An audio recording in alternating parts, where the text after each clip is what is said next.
Welcome, Ms. Chandra Ganjoo. Thank you so much for joining us on the Women's Day. And just for the audience, I mean, people who do not know of Ms. Chandra Ganjoo, she's the Executive Director and Group CEO of Trivitron Healthcare. Thank you so much for joining us, Chandra. Thank you, Arvinder. Thanks for having me. And happy Women's Day to everybody.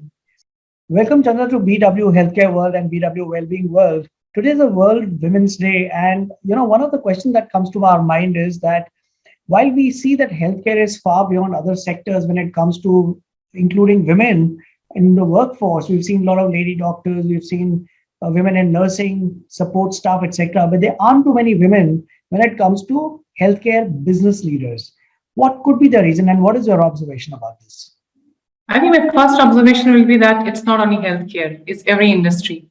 Women doesn't reach to the top where they should be.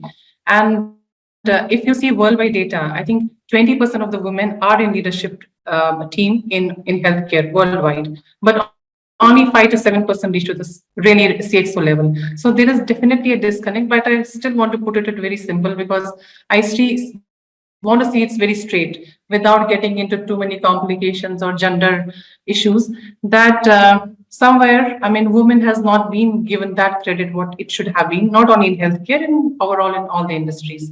But even if you see from a very old, histories from 16 centuries to 17 or 18, there are so many women who have been in healthcare in one or the other. I was just reading some newspaper a few days back, and I was very surprised. This was something new to me that the first health minister of Free India was a lady, was a woman, Princess Singh, and she was instrumental in having what we call as aims nowadays. So it's not something women are not there. They have done fantastically well. Or even for that matter, if you see, I'm sure we are of the same generation. When we were kids, we were very much fascinated with the story of Florence Nightingale. That is how women in healthcare were perceived to be, angels or doing something out of emotion and love and all. Nobody took it, oh, this can be a career for them. This can be something where they can build it on. So I think as such for women, unfortunately, we didn't get that fair, a chance to prove it that way. But I think things are changing. And even if now at this stage, I see a lot of women around me in healthcare itself. So I think to look at the brighter side of the story, things have really changed. And going forward, I'm very hopeful that you will see many more. I'm pretty sure that things are changing now, and the initiation. Yeah, and I think we have to be very optimistic of everything what is happening around us. Yes. What has not happened in the past should not be a discussion. This is how I feel it. We have to really look at what we are at the moment and what we can do. And for that matter, if you ask me, Women's Day, I mean, for me personally, and for the privileged lot like me who have the freedom to, do what we want to do and not to do what we don't want to do. I mean, we have that moral responsibility to pull others up. This is something I really, really think is very serious. And I hope at some point of time, I should be able to spend much more time on that, because unless and until we really help them to come up front and take bigger roles, bigger responsibilities, it's not going to happen. So I think together we can make it happen very soon. Absolutely, absolutely. And like you said, that there's a responsibility that the people have to be, especially the women who have already made it to the top. They have a responsibility to not only be an inspiration, motivation, but also create a platform for other women to use to be there where they are. Is there an initiative that you have executed that creates a platform for growth without a gender bias in your organization? And there's a reason why I say that, without a gender bias is because it's not that women have to be given priority, but the environment should be such where gender does not and should not matter at all. I mean, I'm so happy you started this, because for me, whenever there's a discussion about anything happening for the growth of a person, the gender comes in between you. I think we are blocking it somewhere for the right talent that way.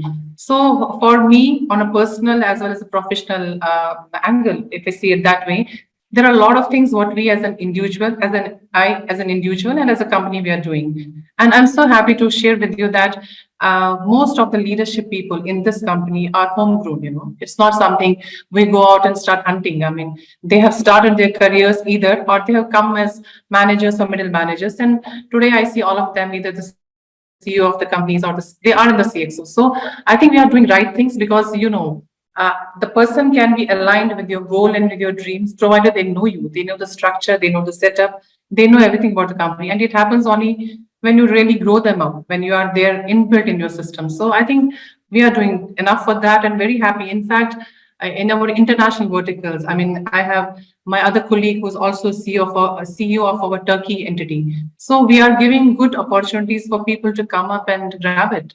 So I think we are lucky that way. Awesome. And Chandra, uh, one is giving a platform for women. The second is the concept of inclusivity. How can businesses be inclusive of what could be the role of the CEO to create a culture of inclusivity that ensures continuity of the initiatives? Because a lot of times we take an initiative because it's a cool thing to do, but we forget that an initiative which will be successful in the long run is when it has continuities, sustainability of that initiative. So what are your thoughts on this? How can we create a culture of inclusivity in our organization? Yeah, I'll tell you frankly how it happens, Arvinder. I think you may connect with me on that matter. As a leader, whatever your thought process is or whatever initiative you take because of your passion, it really works. Or if there's something I want to do because you're doing it, I may do it for some time, but I cannot sustain it. But if there is something I really believe in it, I will 100% do that. So I think any initiative in this kind of a thing is something, if the leader believes in it, he or she should do it. And I'm sure if they decide to do it, they will do it. So I put it very simple, you don't have to do something to please me because, I mean, I don't owe you anything. So for that matter, if you believe in a cause, please do it. If you don't believe it, don't waste anybody's time. I think I take it that way. And Chandra, one of the things which is extremely important to take notice of is how we can create inclusive places and also create, like I was talking about, culture of caring. So women have conditions that need regular care. And this is a sensitive topic. I mean, we talk about periods that women have and the leaves that they require or may require at that point in I time. think this became a huge topic after our honorable minister talked about it 50 months back.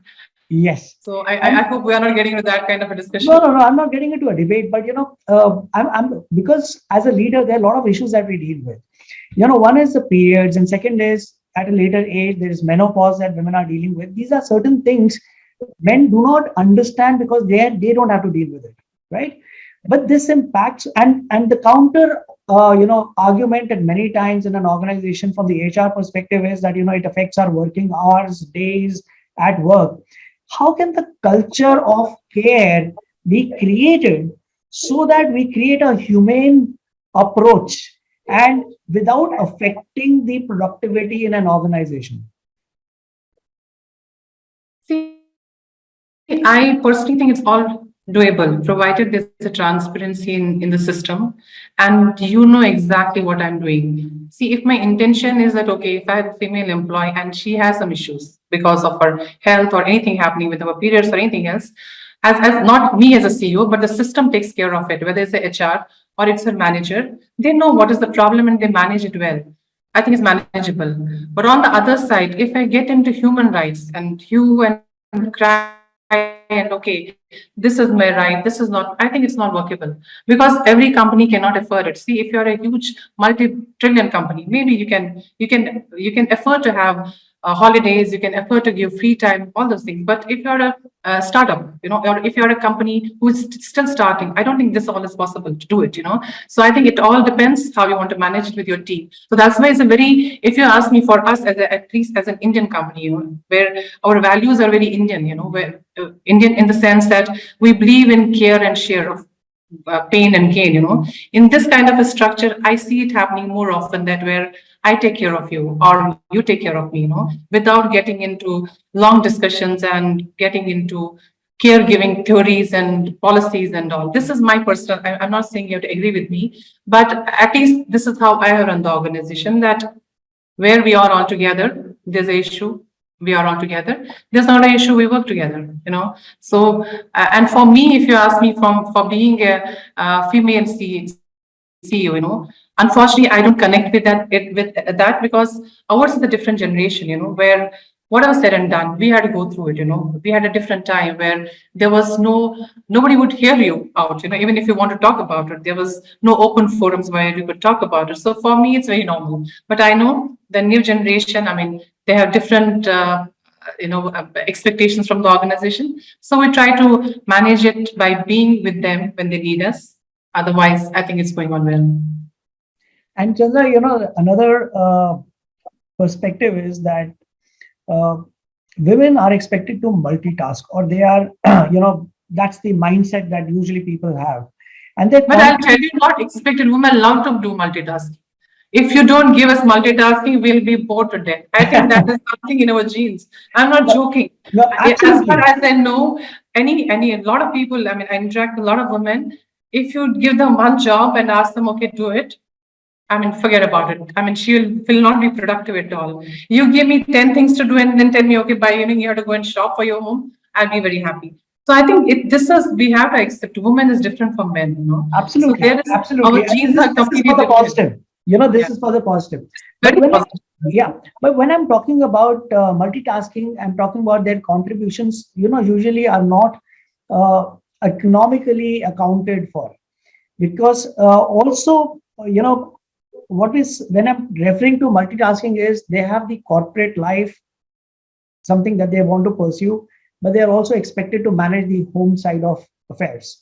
Now, I have two questions here. One is uh, equality of responsibility irrespective of gender. How can we create this? And second is, how do women understand the role of work and how it can be separate from their personal life uh, when they're considered equal in responsibility at work without But compromise? frankly, Harbinder, I think no matter how AI savvy we get or how high tech we get, right? As human beings, right? You cannot completely disconnect, you know, whatever you want me to do, or anybody for that matter.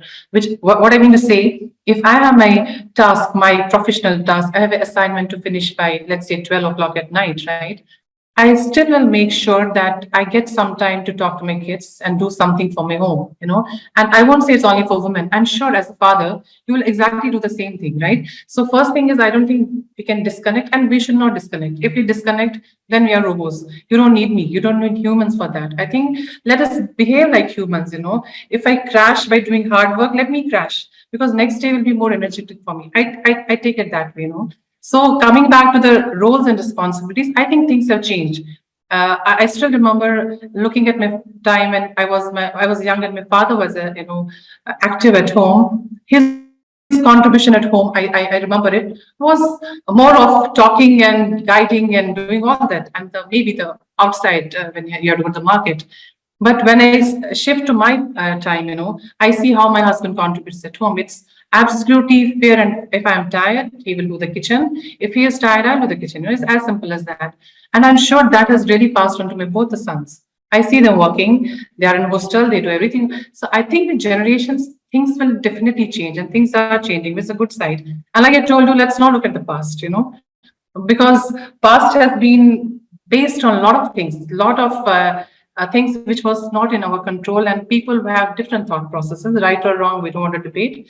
But for me, I see future very, very bright, especially for women, because like you said, they have multitasking skills, and if you have it, you can win anything. I mean, they are at one level above men because they can do multitasking. You know, I think men has to be a little scared now that God, somebody is going to grab my job. You know.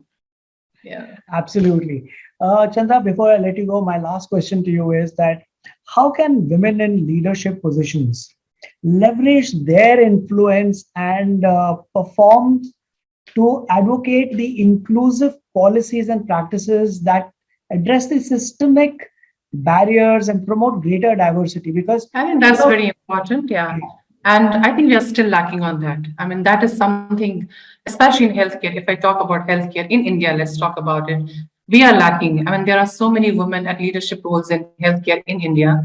And I'm sure, I mean, it should happen soon and somebody has to lead it. Maybe I will lead it or somebody will lead it, where we have to definitely come together and look into those things that, okay, where can we as leaders help the other people to come up? And somebody has to advocate it, and I'm sure there will be nobody else except we to do that. But frankly, let us accept we have not done much work on that. Lot have to be done, and I mean, I think, I hopefully, I feel that we should be able to do it very pretty soon because it's very much needed. Somebody has to lead and give some guidance and put some processes or procedures where we know exactly, okay, for if I have female employees in my company, at what time, what happens, I mean, what is expected from them and what they expect from the company. So some kind of tweaking has to happen, and surely it should be done. Absolutely. I couldn't agree more with you, because I think we need to manage expectations and create new expectations which could become the normal for the workspace that we have today. And I think when we talk about the importance of diversity and inclusion, especially when it comes to women workforce, I think we have to create or foster the sense of belongingness, uh, which is beyond the consideration of a gender. Yeah. So instead of saying that women need to be given Yeah, priority or frankly, Harita, I sometimes feel, why are we debating so much debating. on, yeah, on gender based? Right now, if you see, I mean, if I see outside now, there may be 30 people sitting outside, maybe 15 are women, and I see no differentiation. I see all of them working towards the same goal, putting so much of efforts. They go out for lunch together and they eat the same plate.